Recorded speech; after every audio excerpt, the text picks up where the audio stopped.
ദൈവനാമത്തിന് മഹത്വമുണ്ടാകട്ടെ. യേശുവിൽ സ്നേഹമുള്ളവരെ, റോമാക്കാർക്ക് എഴുതിയ ലേഖനം 1-ാം അധ്യായം 21-ാം വാക്യം.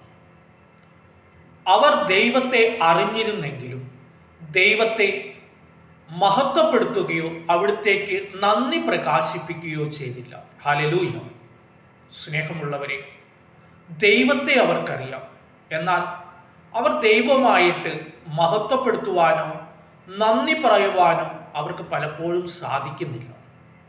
സ്നേഹമുള്ളവരെ, നമ്മുടെ ജീവിതത്തിൽ ദൈവത്തിന് നമുക്ക് നൽകിയിരിക്കുന്ന അനുഗ്രഹങ്ങളെ ഓർത്ത് നന്ദി പറയുവാനായിട്ട് നമുക്ക് സാധിക്കുന്നുണ്ടോ? ജീവിതത്തിലെ സന്തോഷത്തിലായാലും ദുഃഖത്തിലായാലും ദൈവത്തിന് നന്ദി പറയുവാൻ നമുക്ക് സാധിക്കണം. ദൈവം നമുക്ക് ദാനമായി നൽകിയിരിക്കുന്ന സമയമായാലും ആരോഗ്യമായാലും ജീവിത സാഹചര്യങ്ങളായാലും എന്തിനും ഏതിനും ദൈവത്തിന് നന്ദി പറയുവാൻ നമുക്ക് സാധിക്കണം. അങ്ങനെ ദൈവത്തിന് നന്ദി പറയുകയും ദൈവത്തെ മഹത്വപ്പെടുത്തുകയും ചെയ്യുന്ന ഒരു നല്ല ജീവിതം നയിക്കുവാനായിട്ട് നമുക്ക് പരിശ്രമിക്കാം. ദൈവം അനുഗ്രഹിക്കട്ടെ. ആമേൻ.